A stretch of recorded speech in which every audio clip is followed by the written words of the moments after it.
안녕하세요. 슈팅스타 리턴즈 황금별을 잡아라 진행의 김나연입니다. 매일 저녁 8시 저희 황금별을 잡아라 시간에서는 각기 다른 전문가들의 본인만의 매매 비법이 담긴 강의를 해드리고 있고요. 방송 마지막에는 황금별 종목, 지금 시장에서 공략해볼 만한 관심주까지 제시해드리고 있으니까요. 이 시간 함께 하시면서 우리 시청자분들의 투자 실력도 쭉쭉 늘려나가는 시간 가져보시면 좋을 것 같습니다. 자, 그리고 저희는 방송이 끝나고도 노란 톡방에서 전문가와 더 많은 소통 나누실 수 있는 공간 마련해두고 있는데요. 샵 826번으로 함께하고 싶은 전문가 이름을 써서 보내주시면 제가 노란 톡방 입장 링크를 안내를 해드리고요. 자, QR코드도 함께 나가고 있습니다. 간편하게 휴대폰, 전화, 카메라만 가져다 대시면 바로 입장이 가능하니까요. 편하신 방법으로 들어오셔서 더 많은 투자 전략 챙겨가는 시간 가져보시면 좋을 것 같습니다. 자, 그럼 오늘 함께할 전문가를 화면으로 우선 확인해 보시죠.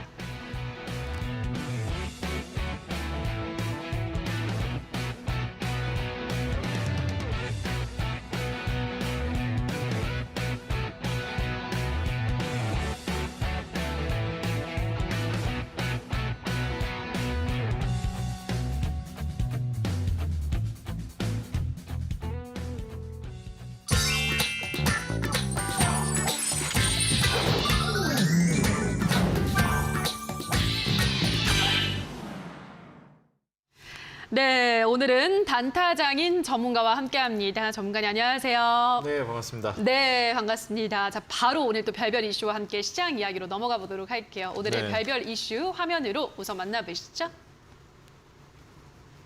환율 1,300원 슈퍼달러 시대의 수혜주는 돌아온 전차 군단이라는 제목이 달려 있는데요. 네, 지금 환율이 1,300원을 어느새 넘어버렸습니다. 그러면서 이제 달러 수혜주, 강달러 수혜주에 대한 이야기가 나오고 있긴 한데요. 근데 전문가님 이게 지금 우리나라만 이게 원화가 약한 게 아니라 뭐 엔저에다가 유로화도 지금 가치가 계속 떨어지고 있다 보니까 강달러 수혜를 받을 수 있는 업종이 있나요? 네, 아무래도 이제 또 환율 움직이는 거에 따라서 전통적으로 수혜받는 업종들이 있기는 하죠. 맞아요. 그래서 우리나라가 아무래도 이제 수출 국가다 보니까 기본적으로 이제 단기적으로는 이제 환차손 때문에 이제 외국인들 자금 이탈이 오기 때문에 증시가 이제 환율이 오르면은 위험해진다. 이런 식으로 이제 많이 얘기를 하죠. 근데 장기적으로는 또 이제 수출 국가다 보니까 이제 수출을 많이 하는 국가들 있죠. 그런 국가들 같은 경우에는 굉장히 이득을 보는 경우가 많아요. 근데 사실 요즘 같은 경우에는 이게 과거 흐름과는 좀 다른 게요. 그러니까요. 이제 과거 같은 경우에는 이제 환율만 문제가 됐으면 상관이 없는데 맞아요. 요새는 이제 뭐 여러 가지가 복합적으로 와버리다 보니까 맞아요. 환율로 이제 좀 어느 정도 이득을 보려고 해도 원자재값 올라버리고 이러니까 그렇죠. 상당히 힘들어집니다. 원래 전통적으로 우리나라가 좀 강한 산업이 있잖아요. 혹시 뭐 유명한 거 네. 기억나는 거 있으신가요? 뭐 우리나라에서 강한 거는 조선, 아, 그렇죠. 조선 있고 반도체, 그렇죠. 예, 자동차. 아, 뭐 다 맞추시네요. 제가 뭐 할 말이 없네요.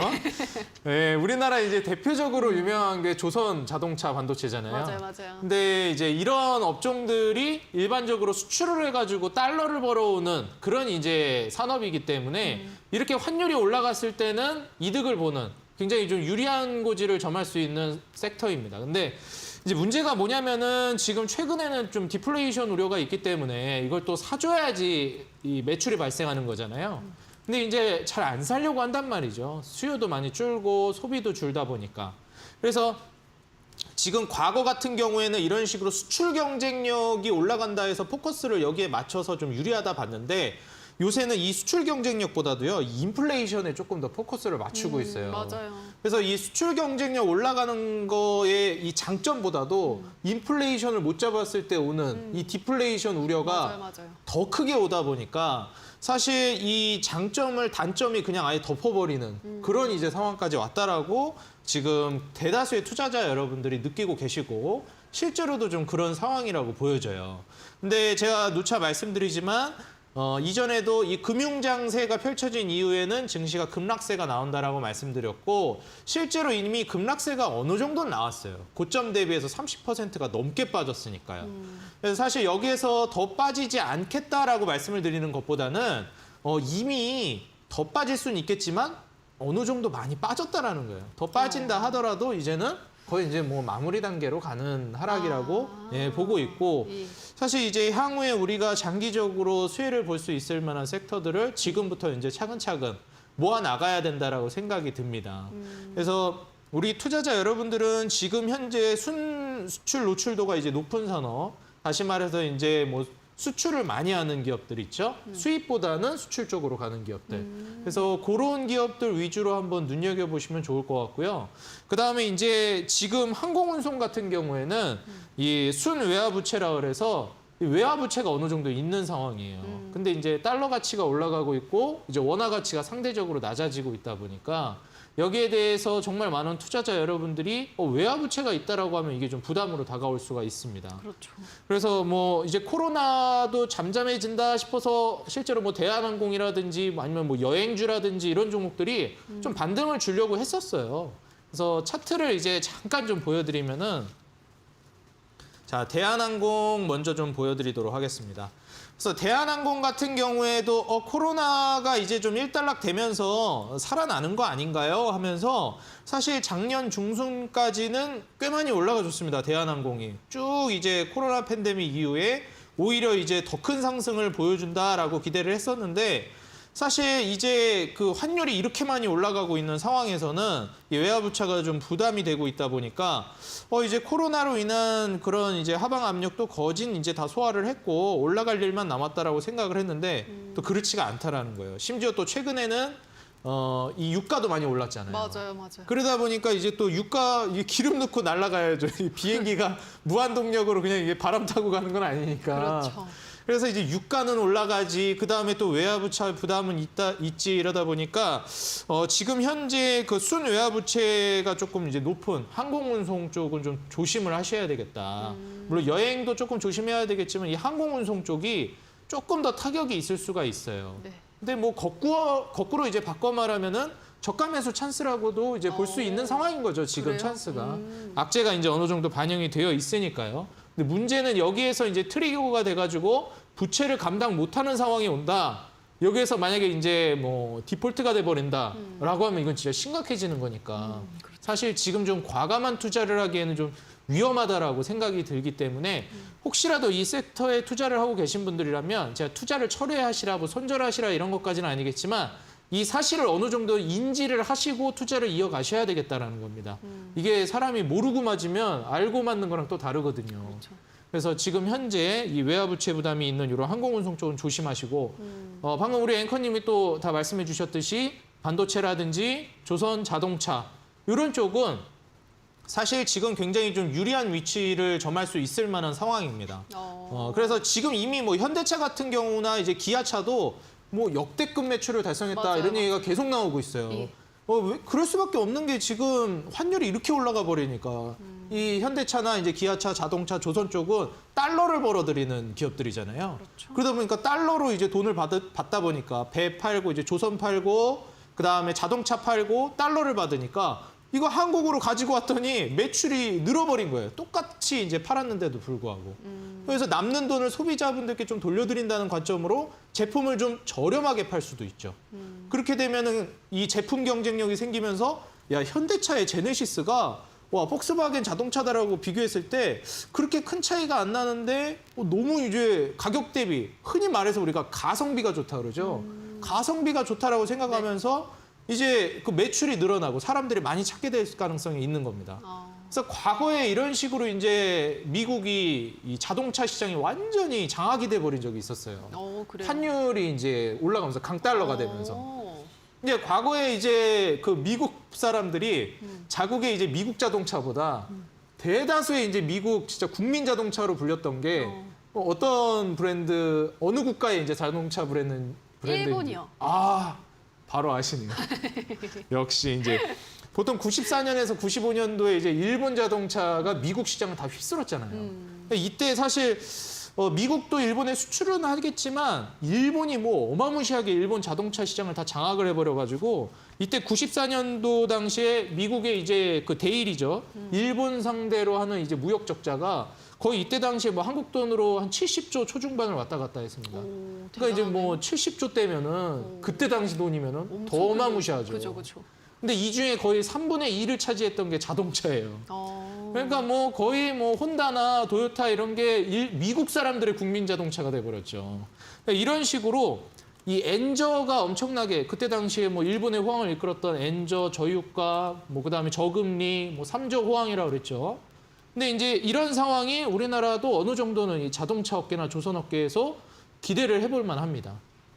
원자재 가격이라든지 이런 부분들은 전쟁 이슈가 조금 이제 해결이 돼 나가다 보면은 이 공급망 이슈가 영원히 이제 이렇게 막혀 있을 수는 없거든요. 계속 이 포텐셜이 터져 나갈 수가 있기 때문에 지금 현재 상황에서 매출이 이제 역대급을 찍어주고 있는 이런 조선이나 자동차 쪽 우리 투자자 여러분들이 한번 눈여겨보시면 좋을 것 같다 말씀드리고 제네시스도 이제 또 미국 시장에서 북미 시장에서도 굉장히 좋은 성적을 올리고 맞아요, 있더라고요. 맞아요.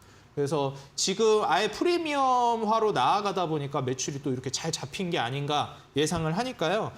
이렇게 지금 환율이 올라가고 있는 시점에서 우리가 장기적으로 수혜를 볼 수 있는 업종과 그다음에 조금 조심해야 될 업종을 우리 투자자 여러분들이 인지를 하시면서 저의 오늘 뭐 강의도 잘 따라와 주시면 감사하겠습니다. 네, 고환율의 수혜를 받을 수 있는 대표적인 업종들 반도체나 자동차, 조선 쪽 우리 계속 지켜봐야 된다라고 다시 한번 강조를 해드렸으니까요. 이쪽 섹터들 눈여겨보시면 좋을 것 같고요. 샵 826번으로 지금 이렇게 단타장인 전문가의 이름, 단타장인이라고 써서 보내주시거나 지금 QR코드 나가고 있죠. 휴대폰 카메라를 가져다 대시기만 하면 단타장인 전문가의 더 많은 이야기를 들을 수 있는 노란 톡방 입장 안내를 해드리도록 할 테니까요. 더 많은 이야기들은 또 이 공간에서 들어보시면 좋을 것 같습니다. 자, 그럼 다시 한번 오늘의 별별 이슈는 화면으로 정리하고 오시죠.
네, 지금부터는 전문가 강의를 들어볼 시간인데요. 오늘 어떤 주제로 강의를 해주실지 주제부터 화면으로 확인을 해보시죠. 별 따는 법 오늘의 주제입니다. 대세 상승 알리는 지표 환율이라고 가지고 오셨는데요. 네, 자 오늘은 앞서도 별별 이슈를 통해서 환율에 대한 이야기를 좀 간략하게 해봤는데 환율에 대한 이야기를 좀 자세하게 해주시려고 하는 것 같습니다. 자, 전문가님 어떤 이야기를 오늘 들어볼 수 있을까요? 네, 사실 이제 대세 상승을 알리는 지표로 환율을 얘기하는 게 우리 개인 투자자 여러분들이 느끼시기에는 조금 거부감이 들 수가 있어요. 왜냐하면은 지금 현재 환율이 굉장히 급격하게 올라가고 있는 상황이기 때문에 이 환율 때문에 증시가 계속 무너지고 사실 증시가 무너져서 환율이 무너지고 환율이 무너지면서 증시를 끌어내리는 이 악순환의 고리가 현재 진행형이거든요.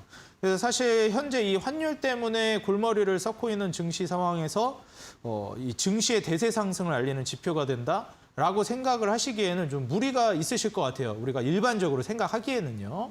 근데 사실 지금 현재 상황에서 우리가 환율이 이렇게 높아져 있는 상황이라는 거는 장기적으로 증시를 끌어올릴 수 있을 만한 요인이 된다라는 거를 오늘 제가 이제 환율 강의를 통해서 좀 말씀을 드리려고 합니다. 제가 지난주부터 강의를 이어오고 있는데 지난주에는 제가 이 경제와 증시의 관계, 그다음에 이 금리와 증시의 관계를 말씀드렸고요. 우선순위가 굉장히 중요하다고 말씀을 드렸어요. 그렇기 때문에 이 증시를 예측하는 데 있어서 뭐 금리도 중요할 것이고 환율도 중요하고 뭐 원자재 가격 유가도 중요하고 뭐 변동성 지수도 중요하고 차트도 중요하고 여러 가지가 있겠지만 항상 우선순위를 따진다라고 했을 때 제1순위로 여러분들이 보셔야 되는 게 제가 금리라고 말씀을 드렸습니다. 그런데 국내 금리에 대해서 제가 지난주에 강의를 해드렸는데 그것보다 먼저 봐야 되는 게 이제 미국의 기준금리를 먼저 봐야 해요. 근데 오늘 제가 미국의 기준금리를 설명하기 전에 환율을 먼저 들고 온 이유가 있습니다. 이제 우리나라와 미국 간의 관계를 또 따져보려면 환율을 짚고 넘어가지 않을 수가 없어요. 그렇기 때문에 이 국제관계로 넘어가서 이 거래관계를 볼 때는 환율을 먼저 짚고 넘어가셔야 한다. 말씀을 드리면서 오늘은 환율 강의를 준비했으니까요. 오늘 환율 강의를 한번 보시고요. 그다음에 다음 주에 미국 금리와 그에 미치는 세계 시장 그리고 우리나라 시장까지의 이제 인과관계. 그 이후에 이제 증시 사이클까지 설명을 드리게 되면은 뭐 엔화도 어느 정도 설명을 드리긴 해야 하는데 거진 이제 아마 우리 시청자 여러분들이 증시를 예측하는 데 있어서 준도사급. 예. 왜냐하면 금리만 잡아도 거의 끝나거든요. 그래서 준도사급이 되실 거라고 생각을 합니다. 그래서 오늘은 제가 이제 환율 강의를 본격적으로 해드릴 테니까요. 나중에 제가 이제 총체적으로 해서 증시를 예측하는 법을 또 알려드릴 거지만 일단 이렇게 하나하나 디테일하게 여러분들이 배워가시면 감사하겠습니다. 아까 전에 이제 QR코드도 나갔었잖아요. 거기를 통해서 제가 오늘 올려드리는 이 강의 자료를 그 이제 QR코드에 입장해 주시는 분들에게 모두 배포를 해드릴 거예요. 저 화면 하단에 나가고 있죠. 이 QR코드를 이제 찍어주시면은 거기에 이제 입장해 주시는 분들에게 제가 이제 오늘 강의해드린 PPT 자료를 모두 이제 올려드릴 테니까요. 모두 받아가시고 오늘 강의를 다시 보기 하시면서 노트 정리도 하시고 그 PPT 자료를 이제 좀 인쇄하셔가지고 거기 적으면서 공부하셔도 좋을 것 같아요. 제가 나중에 이 PPT를 다 엮어가지고 좀 교재 형식으로도 이제 만들 생각이기 때문에 이런 거 이제 하나하나 여러분들이 미리미리 좀 쌓아두시면은 훨씬 더 큰 자산이 되실 겁니다. 왜냐면 이제 강의 보면서 할 때는 이 PPT 보시면서 적는 게 훨씬 좋거든요. 그래서 이제 오늘 강의 본격적으로 시작해 보겠고 지금 바로 QR코드 통해서 입장해 주시면 되겠습니다. 자, 그럼 바로 강의 시작해 보도록 할게요. 자, 이제 오늘 이제 슈팅 스탁 리턴즈 강의는 바로 환율에 대한 내용입니다. 이제 환율에 대해서 여러분들이 딱 보시게 되면은 환율 딱 여기에 대해서 제가 간단하게 설명을 해놨어요. 왜냐하면 기초부터 다 잡고 넘어가야 되니까요. 환율이라고 하면은 물론 아시는 분들도 있고 모르시는 분들도 있겠지만 제가 이제 지금 막 경제를 공부하려고 하는 중고등학생 분들에게 시청자 여러분들에게 강의를 한다는 생각으로 기본부터 다 잡았습니다. 환율 하시면은 이제 한자로 이렇게 쓰고 사실 저도 잘 모릅니다. 예, Foreign Exchange Rate 나와 있죠? 예, 외국 이제 교환 비율이라는 거예요. 그러니까 우리나라에서 끝나는 게 아니라 해외 돈과 우리나라 돈을 이제 바꿨을 때 그 비율을 이제 환율이라고 합니다. 간단하게 설명하면 그냥 국가 간의 통화 교환 비율을 얘기합니다. 우리가 일반적으로 환율을 얘기할 때 우리나라랑 일본이랑 얘기를 하는 건지 미국이랑 일본의 환율을 얘기하는 건지 잘 모르잖아요. 근데 일반적으로 우리가 뭐 환율이 올랐다, 환율이 내렸다라고 얘기하는 건 딱 원달러 환율이 올랐다, 원달러 환율이 내렸다라고 보시면 돼요.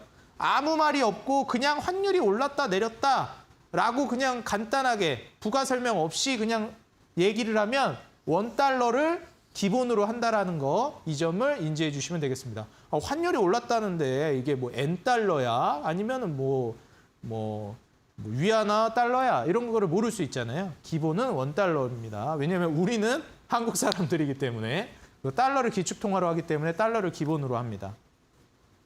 그래서 환율은 국가 간의 통화 교환 비율이라는 거, 요거만 이제 여러분들이 알고 따라오시면 되겠습니다. 자, 그리고 이제 다음 화면을 보시게 되면은 제가 이제 환율의 이제 메커니즘에 대해서 간단하게 설명을 드릴 거예요. 보시게 되면은 여기에서 이제 원은 원화 가치 이제 앞에 있는 게 원입니다. 근데 이거는 바뀌는 값이에요. 변동값이라고 생각을 해주셔야 됩니다. 그리고 이제 달러 뒤에 있는 이제 통화는 고정이라고 생각을 해주시면 되겠습니다. 통화는 이제 돈입니다. 돈. 그래서 원달러 환율이라고 얘기했을 때는 뒤에 있는 이제 돈이 고정값이고 앞에 있는 돈이 변동값이에요. 그렇기 때문에 우리가 원달러 환율이라고 하면은 1달러 대비해서 원화 가치가 어떻게 바뀌고 있는가를 얘기하는 거예요. 만약에 여기가 위안화가 나오게 되면은 이제 뭐 1위안에 대해서 뭐 엔화로 나오면은 1엔에 대비해서 원화 가치가 어떻게 변동이 되는지 요거를 이제 얘기하는 거라고 보시면 되겠습니다. 그래서 앞에 게 바뀌는 거라는 거, 달러 대비 원화 가치가 바뀌는 거라는 거를 인지해 주시면 되겠어요. 그래서 여기 보시면 환율이 하락했다라고 얘기하면은 뭐라고 하느냐? 달러는 가만히 있는 거예요. 항상 말씀드렸죠? 뒤에 있는 달러는 가만히 있는 겁니다. 이렇게. 근데 1,200원이던 이제 한국 돈이 1,100원이 이렇게 되는 거예요. 그럼 어떻게 될까요? 1,200원에서 1,100원으로 갔죠. 그러면 환율이 떨어진 거예요. 그래서 제가 아까 말씀드렸던 이 앞에 게 변동값이라고 말씀드렸죠? 변동값이 올라가면은 환율이 올라간 거고 변동값이 떨어지면은 환율이 하락했다라고 얘기하는 겁니다. 근데 여기서 조금 헷갈리는 게 나와요. 그래서 요거를 헷갈리지 않게 넘어가셔야 돼요. 뭐냐면 이 달러 대비 원화 환율이 하락하면 이 가치는 상승해요. 이게 좀 복잡해집니다. 환율이 하락하게 되면 원화 가치는 상승을 한다라는 거예요. 이게 하락하는데 환율이 떨어졌다 그러면 안 좋은 거 아닌가? 근데 왜 원화 가치가 상승하지? 이렇게 생각할 수 있는데 우리가 일반적으로 지금 뭐 환율이 1,300원 넘어간다, 1,400원 되면 어떡하냐라고 하면서 기사에 막 나오죠. 여기서 또 이 멘트의 뉘앙스를 들으셔서 아시겠지만 환율이 올라가는 건 부정적인 겁니다. 별로 그렇게 좋게 판단하진 않아요. 근데 이 주식시장에서 이거를 꼭 안 좋다라고만 말할 수는 없죠. 증시라는 거, 주식이라는 건 사이클을 타는 거기 때문에. 다만 이것만 알고 계시면 돼요. 환율이 하락했다라는 거는 원화 가치가 올라갔다라는 거. 왜냐하면 이 1달러에 1,200원 하던 게 1,100원이 됐어요. 옛날에는 1달러를 살려면 1,200원이 필요했는데 이제 1,100원만 줘도 1달러가 구매가 된다라는 겁니다. 그렇다라는 건 이 원화 가치가 올라간 거죠.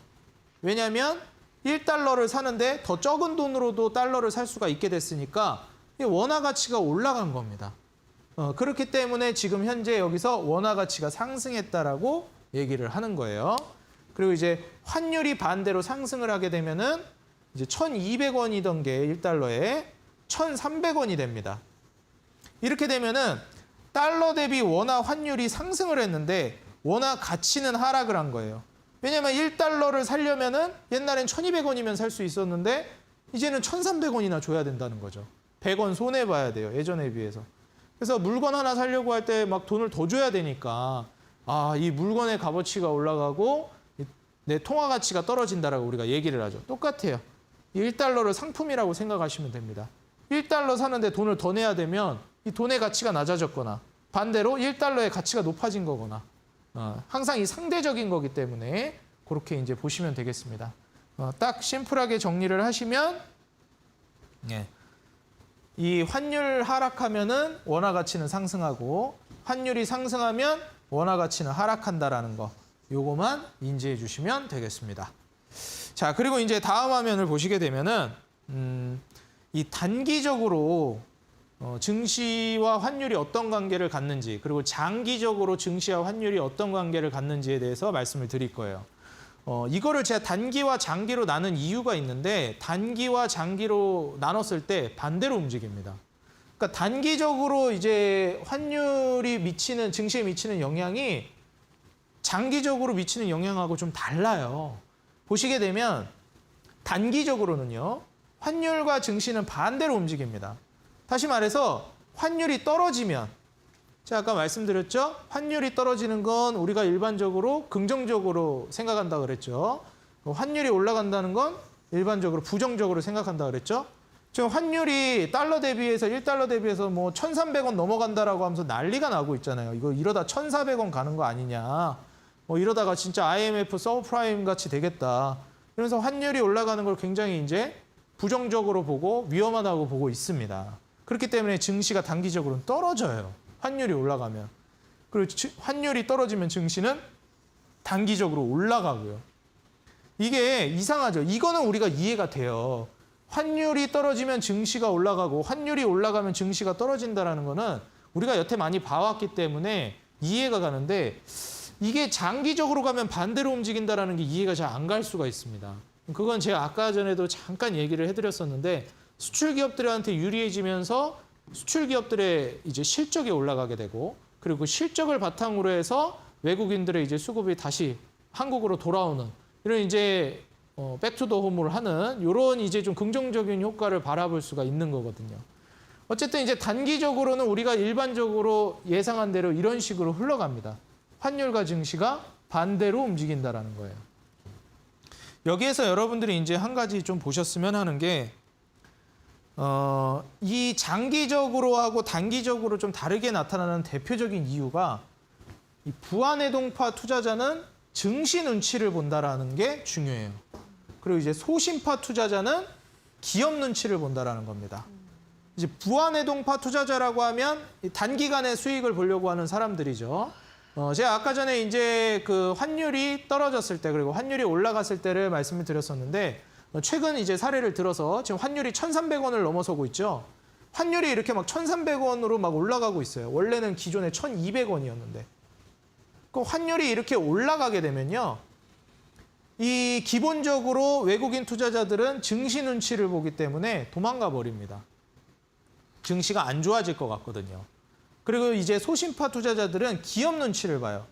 그럼 기업은 이제 실적이 올라갈 게 보이거든요. 그럼 어떻게 해야 되겠습니까? 기업 눈치를 보기 때문에 팔지 않아요. 더 사죠. 그래서 소신파 투자자들은 일반적으로 장기 투자자들입니다. 그리고 이제 부안해동파 투자자들은 단기 투자자들이에요. 물론 꼭 그런 건 아니지만 일반적으로 그렇다라는 겁니다. 단기 투자자들은 일반적으로 뭐 10%, 20% 수익에 굉장히 민감해요. 근데 이제 소신파 투자자들은 10%, 20% 투자 그 변동성에 잘 흔들리질 않습니다. 일반적으로 최소한 뭐 50에서 100%, 물론 뭐 30%, 20% 이렇게 볼 수도 있겠지만 일반적으로 뭐 50에서 100% 이상 뭐 많이 보는 분들은 텐베거를 보는 분들도 있기 때문에 장기 투자자분들이 목표로 하는 최소 수익률과 단기 투자자들이 목표로 하는 최소 수익률의 차이가 어느 정도 나온다라는 거예요. 그럼 우리가 부안해동파 투자자, 단기 투자자라고 가정을 해봅시다. 10% 손실만 봐도 이제 손절을 생각해요. 10%만 주가가 떨어져도. 그러니까 다시 말해서 내 투자한 금액 대비해서 마이너스 10%가 찍히는 순간 손절을 고려하기 시작한다라는 겁니다. 그렇기 때문에 단기적으로는 환율과 반대로 움직이는 거예요. 그 이유를 이제 다음 화면에서 보시겠습니다.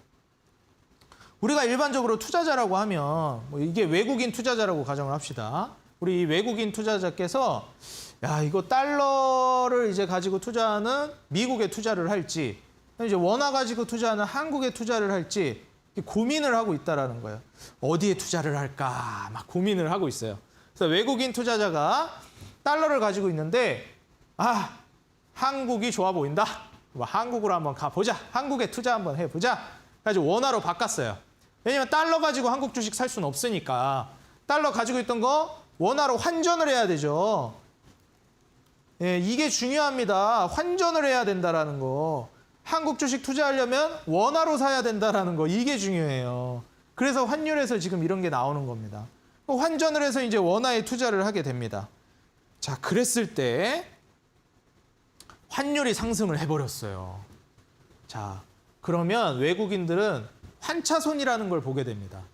환차손이 뭐냐면 환율 변동으로 인해서 발생하는 손해예요. 그럼 반대는 뭐가 될까요? 네, 반대는 환차익이 되겠죠. 다음 화면에서 제가 설명을 드릴 겁니다. 이제 환율이 바뀌면서 손해를 보게 된다는 겁니다. 환율이 올라가면 1달러에 1,200원 하던 게 1달러에 1,300원으로 환율이 올라가 버렸어요. 그러면 달러를 아까 제가 말씀드렸죠? 방금 전 화면에서 달러를 팔아가지고 한국 주식에 투자하려고 원화를 매수한 외국인은 1,200원에서 1,300원으로 올라가 버렸으니까 100원의 환차손이 발생합니다. 왜냐? 한국에서 돈을 벌어서 이제 미국으로 예를 들어서 돌아간다고 가정을 해봅시다. 그럼 미국으로 돌아가요. 이제 우리가 이제 미국 주식 투자할 때도 마찬가지입니다. 우리가 미국 주식 투자할 때 달러로 사고 나서 한국에서 그 번 돈을 쓰려면 원화로 바꿔야 이제 쓸 수 있잖아요. 우리가 지금 뭐 한국에서 자동차 사고 집 산다고 할 때 달러 가지고 사지 않잖아요. 원화 가지고 삽니다. 여기는 한국이기 때문에. 미국 사람도 똑같아요. 달러를 팔고 원화를 매수했으면 다시 달러로 바꿔야 돼요. 그렇게 되면은 지금 현재 과거에는 1달러를 사는데 1,200원이면 됐어요. 내가 한국 주식에 투자하려고 할 때는 1,200원이었어요. 1달러에. 근데 한국 주식에 투자하고 이제 빼려고 보니까 1달러에 1,300원이 돼버렸어요. 그러면 100원 손해를 봐버리는 겁니다. 그러다 보니까 이제 1달러가 옛날 가치가 되는 게 아니죠. 그러면 외국인 입장에서 봤을 때는 그냥 가만히 앉아서 100원 손해를 본 거예요. 그럼 주식으로 이 환율만큼 그 이상의 수익을 보지 않는 이상에는 손해를 보는 게 되는 거예요. 그래서 오히려 한국에 투자한 외국인이 주식으로 수익을 봤음에도 불구하고 환율 때문에 손해를 입는 경우가 발생을 해요. 왜? 환율이 올라가 버렸기 때문에. 그럼 외국인들이 이런 걸 가만히 두고 볼까요? 그렇죠. 장기 투자자라면 모르겠는데 아까 말씀드렸죠? 부안의 동파 투자자들, 단기 투자자들은 바로 돈 빼버립니다. 내가 5% 10% 수익 내겠다고 한국 주식 들어왔는데 가만히 앉아서 5% 10% 손실을 봐버리면 누가 남아있겠습니까? 장기 투자자도 아니고 단기 투자자인데. 그러다 보니까 외국인들이 이 단기 성향을 가지고 있는 투자자들은 바로 그냥 매도를 하고 빨리 떠나버려요. 심지어 그런 뉘앙스가 풍기거나 그럴 것 같다라는 분위기만 형성돼도 실제로 환율이 안 올랐는데도 불구하고 외국인들이 한국 주식을 매도해버리고 달러로 바꿔버립니다. 실제로 이제 작년 중순부터 이제 기준금리가 올라가기 시작하니까 강달러 기조로 갈 걸로 이제 예상이 됐죠. 그러다 보니까 이제 곧 있으면 환율이 오르겠다 생각을 했을 거예요. 그렇기 때문에 외국인들이 뭐 올해 환율이 막 올라갈 때부터가 아니라 작년 중순부터 이미 매도를 시작한 겁니다. 그래서 제가 항상 말씀드리는데 환율도 물론 중요하지만 지난주에 말씀드렸던 금리가 훨씬 중요해요. 금리가. 왜냐하면 금리가 올라가 버리면 환율이 올라갈 게 좀 보이거든요. 물론 이제 환율이 증시에 영향을 미치는 경우도 있는데 일반적으로는 금리가 더 중요합니다.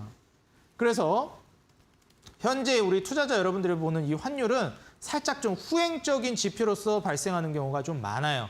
그러니까 소 잃고 외양간 고치는 격이죠. 환율 올라가는 거 보고 빼면 이미 좀 늦었어요. 그래서 그런 부분을 여러분들이 좀 체크를 해주시면 되겠다. 외국인 매도로 단기 증시 하락이 나온다라는 거. 다음 화면을 보시게 되면 반대입니다.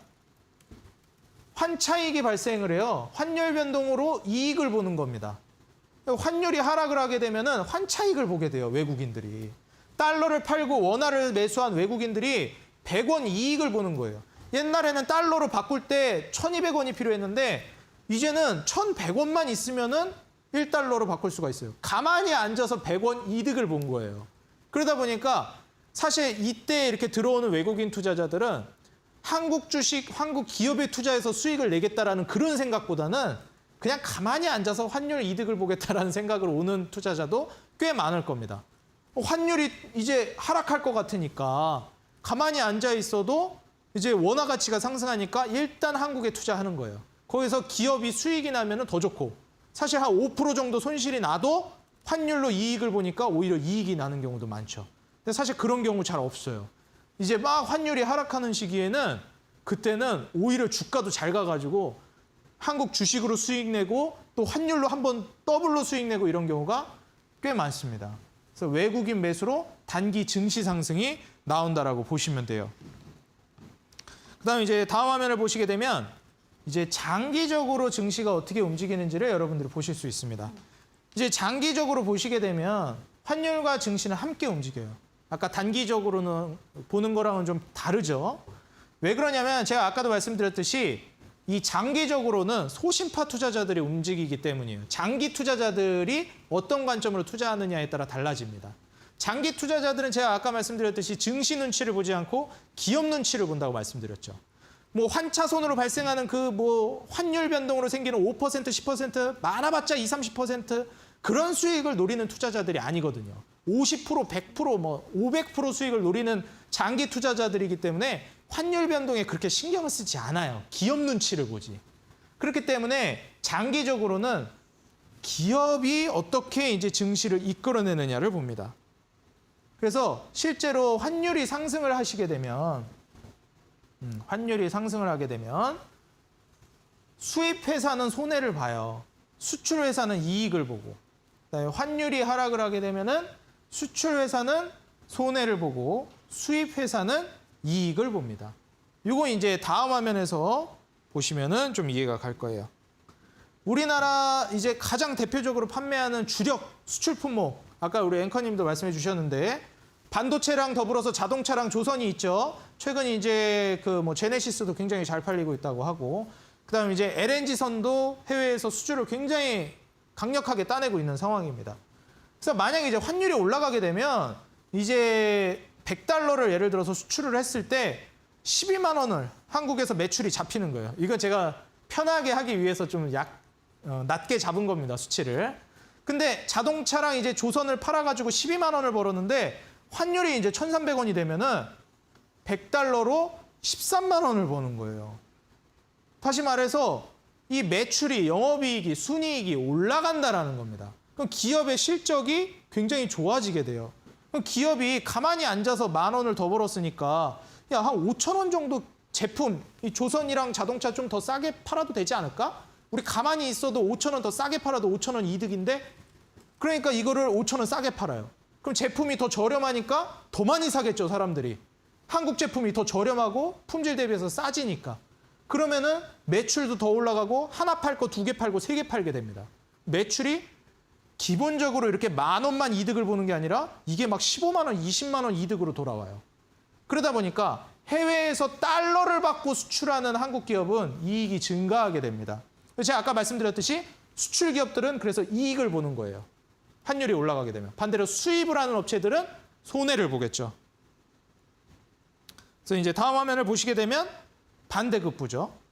이제 1달러에 1,200원이 1,100원이 되게 되면 12만 원을 벌던 거를 11만 원을 벌게 돼요. 가만히 앉아서 이제 수출 기업들은 손해를 보게 됩니다. 지금 같은 상황이 아니라 그 이전 같은 상황인 거죠. 그래서 우리 투자자 여러분들은 이런 부분을 인지를 하셔야 한다는 거예요. 지금 현재 이 환율 같은 경우에도 10년 내 최고치를 찍고 있어요. 1,328원, 1,400원 가니 많이 얘기를 하고 있는데 이렇게 이제 한국 국내 증시는 단기적으로 엄청나게 어려운 상황에 처해져 있는데 현재 이런 상황에서 자동차나 반도체나 조선 업체들은 웃고 있다라는 겁니다. 너무나도 매출이 많이 올라가고 있고 가만히 앉아서 돈을 벌고 있는 실정이에요. 똑같이 10대 팔았는데 매출이 올라가고 있는 상황인 거죠. 그래서 우리 투자자 여러분들은 현재 시점에서 환율이 올라가고 있잖아요, 지금. 어쨌든 지금 하방으로 꺾이고 있는 건 아니고 아직 상승 추세인 건 맞으니까요. 환율 상승 추세인 현재 상황에서 그로 인한 단기 증시 하락이 지금 나오고 있는 중입니다. 근데 우리는 현재에 머무르면 안 되잖아요. 주식 투자하는 사람들은. 미래를 봐야죠.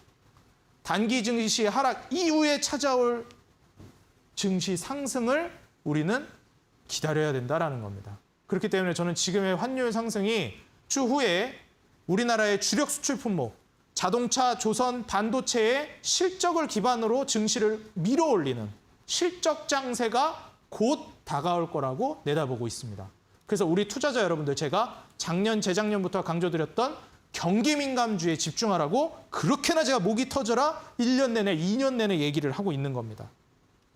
오늘 강의는 여기까지인데 제 다음 강의에서 오늘 환율 이후에 미국 금리에 대해서 말씀을 드릴 거예요.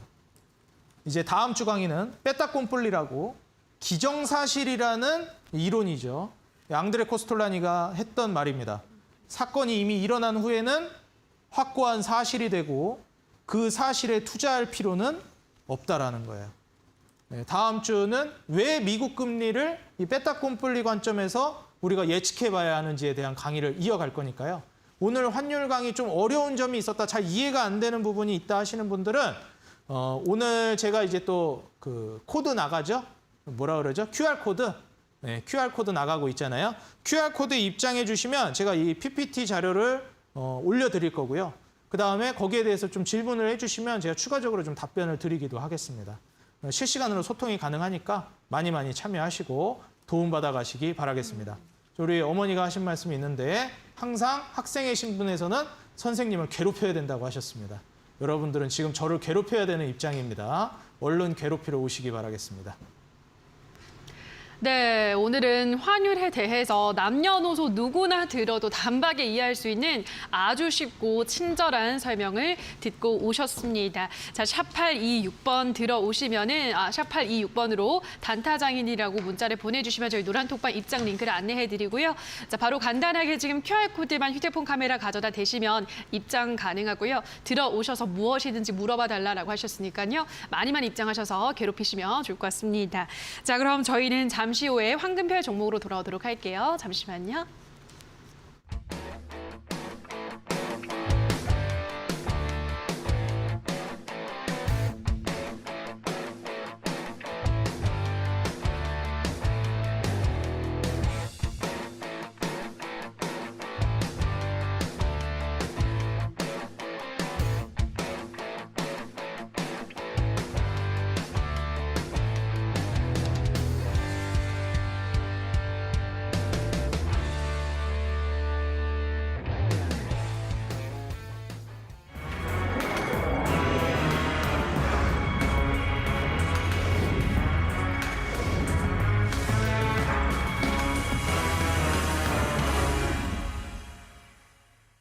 네, 자 그럼 계속해서 이번에는 전문가님이 지난주 나오셔서 말씀드렸던 종목 리뷰를 좀 해보도록 할게요. 지난주에 나오셔서 이제 태광이라는 종목을 말씀해 주셨습니다. 일단 어제 오늘 주가 조금씩 올라오고 있긴 한데요. 자, 태광 앞으로 계속 봐도 되는 거죠, 전문가님? 그럼요. 예. 제가 아까도 말씀드렸듯이 이제 단기적으로 증시를 끌어내리는 게 환율인데 그렇죠. 장기적으로는 이제 기업들의 수출 실적을 기반으로 이제 증시를 밀어 올릴 겁니다. 물론 증시가 어디까지 빠질지 몰라요. 그렇죠. 그거 예측할 수 있는 거는 점쟁이들이나 하는 거고요. 그렇죠, 그렇죠. 그렇지만 지금 이 추세 이후에 반전을 꾀했을 때 무엇을 중심으로 올리느냐가 중요한데 아까도 말씀드렸듯이 자동차, 조선, 반도체를 기반으로 한 수출 기업들의 실적으로 밀어 올리게 될 겁니다. 그래서 제가 이제 작년, 재작년부터 계속 조선 업종을 많이 얘기를 했어요. 그래서 이제 제가 이제 막 거북선 옛날에 작년, 네. 재작년에 막 다른 배들 거북선이요? 통통 하면서 이제 거북선의 이제 민족이다 하면서 조선주 투자하셔야 된다 막 이랬는데 중간중간에 조정도 좀 있었죠. 네. 그때 좀 욕먹긴 했는데 뭐 어차피 장기적으로는 계속 올라갈 거니까요. 네, 제가 지난주에 말씀드렸던 태광을 이제 차트를 통해서 보시게 되면 이게 월봉 차트거든요. 네, 답답하게 움직이긴 하는데 맞아요. 그래도 우상향하고 있습니다, 여러분들. 꾸준하게 올라가고 있어요. 2020년부터 해가지고. 그래서 지금 좀 답답하다고 하실 수는 있는데 이거 보세요. 장기적으로는 계속 올라갈 거고 앞으로도 올라갈 거예요. 지금 월봉상 120선 딱 지지 라인을 받쳐주는 구간이거든요. 그래서 딱 여기 이제 지지 받치고 앞으로 이제 장기 상승이 계속 나올 거기 때문에 오히려 이제 12,000원대는 추후에는 매수하기 좀 어려울 수 있어요. 계속 그래요? 올라갈 거기 때문에. 네. 물론 증시가 이제 무너지고 막 이런 상황이 오게 되면은 주가가 더 떨어질 수는 있는데 지난주에 제가 태광 무슨 기업이라고 말씀드렸죠? 무차입 구조다. 부채가 거의 없는 수준이나 다름이 없다. 이제 현재 경기가 많이 무너지면서 빚의 역습이 이제 펼쳐진다. 대출 감당 못할 만큼 받은 사람들, 부채 많은 기업들 도산할 수도 있다 그러는데 부채가 거의 없는 수준이라 이거는 우려할 게 없어요. 네. 그렇기 때문에 증시가 무너진다고 뭐 겁내지 마시고 태광 같은 경우에는 장기적으로 계속 보면서 나가시면 되겠다. 오늘 강의 보면 더더욱 조선주 투자해야 되겠다는 생각이 드실 겁니다. 네, 태광은 조금은 지루할 수 있지만 그래도 계속해서 우상향하는 종목이기 때문에 앞으로도 쭉 잘 올라갈 것이다. 긍정적으로 말씀을 해드렸습니다. 자, 그럼 태광 다시 한번 화면으로도 정리하고 오시죠.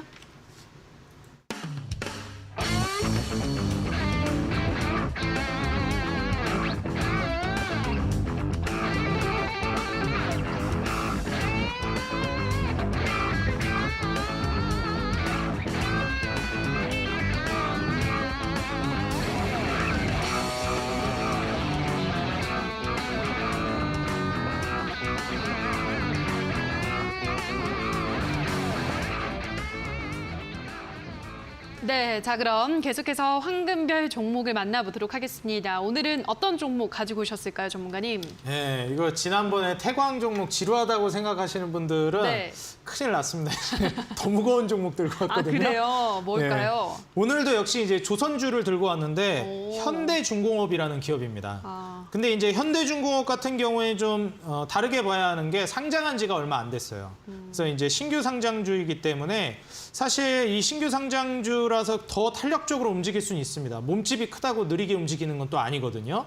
그래서 현대중공업 같은 경우에 작년에서 올해 초에 이제 주가가 거의 이제 뭐 한 10만 원 아래에서 놀았어요. 9만 원 초반대까지도 내려갔었는데 지금 현재 뭐 고점을 16만 원까지 달성했다가 현재 10만 원 초반대에 올라 있는 상황입니다. 그래서 좀 느리다 하지만 시간이 지나고 보면 또 그렇게 느리지도 않다라는 점 인지를 하시고 작년 이제 8월인가요? 예, 작년 9월 중순에 상장을 했네요. 작년 9월 중순에 이제 상장을 했기 때문에 사실 지금 놓고 보면은 상장한 지가 정말 안 됐죠. 1년이 채 안 됐기 때문에. 근데 이제 현대중공업이 우리가 주목해야 되는 부분이 환율이 이제 올라가면서 순수출 노출도가 높은 산업이 수혜를 받습니다. 조선이라고 제가 말씀을 드렸죠. 이게 1등이에요. 자동차 반도체 중에서도. 그래서 순수출과 환율 민감도를 복합적으로 따져봤을 때 순수출 비중이 59.7%로 반도체랑 공동 1등이고 그다음에 3등이 자동차입니다. 그래서 지금 현재 조선은 이 순수출 비중이 높은 것뿐만이 아니라 수주를 너무 강력하게 따내고 있어요. 반도체랑은 또 다릅니다. 반도체는 지금 TSMC에 밀리고 뭐 어디에 밀리고 하면서 경쟁 업체가 너무 많은데 조선은 그냥 압도적이에요. 그렇기 때문에 전 세계에서 지금 한국 조선에 비빌 수 있는 기업이 손에 꼽습니다. 이거 사실 없다고 봐도 무방합니다. 저는 LNG선 분야에 있어서는. 그래요. 그렇기 때문에 지금 반도체와는 또 다른 양상을 보이고 있다는 거 훨씬 유리합니다. 그래서 보류시켰던 조선업 상승 사이클이 이제 나올 거라 보고 있고요.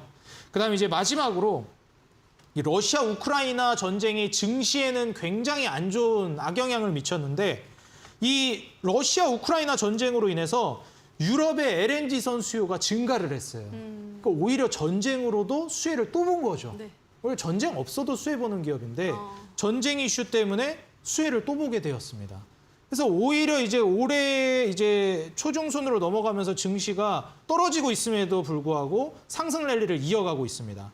그래서 현재 오히려 단기적으로 박스권 장세를 보았을 때 하단에 이제 위치했다라는 걸 감안해 보면 현재 가격대에서 우리 투자자 여러분들이 바닥 딛고 올라온다라고 생각을 해보면 현재 투자 타점 매우 매력적이라고 말씀을 드리고 제가 말씀드렸듯이 좀 보수적으로 열어두시는 게 좋아요. 그래서 가격 전략은 시초가 이하로 매수를 하시되 저는 한 10만 원 정도에서 9만 원 후반까지 열어두고 분할 매수를 하라고 말씀드리고 싶습니다. 그리고 이제 손절가 같은 경우에는 9만 원으로 잡으시고요. 목표가는 16만 원으로 잡는데 정고점이라 16만 원으로 잡았는데 제가 장기로 보라 그랬잖아요. 좀 위로 더 보셔도 욕심 좀 내봐도 좋지 않을까 이렇게 말씀드리겠습니다. 네, 자 오늘은 현대중공업이라는 종목을 소개를 해드렸는데요. 다시 한번 화면으로 가격 전략까지 정리하고 오시죠.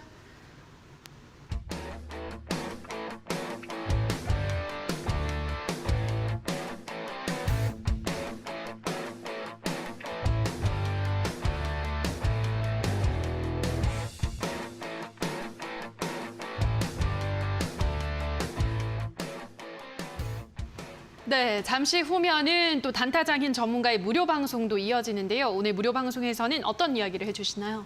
네, 사실 오늘 제가 알려주고 싶은 게 너무 많았거든요. 그래요? 이게 그거 아시죠? 어떤 이게 알려주고 싶은 게 너무 많으면은 시간 부족하잖아요. 맞아요. 사람이 이게 어버버 돼버려요. 네, 근데 오늘 너무 잘하셨는데. 아니 살짝 또 말도 절고 네. 아니 좀 논리정연하게 강의를 좀 못한 것 같아 오늘. 아니야, 너무 잘하셨어요. 너무 아쉬워요 지금. 그래요?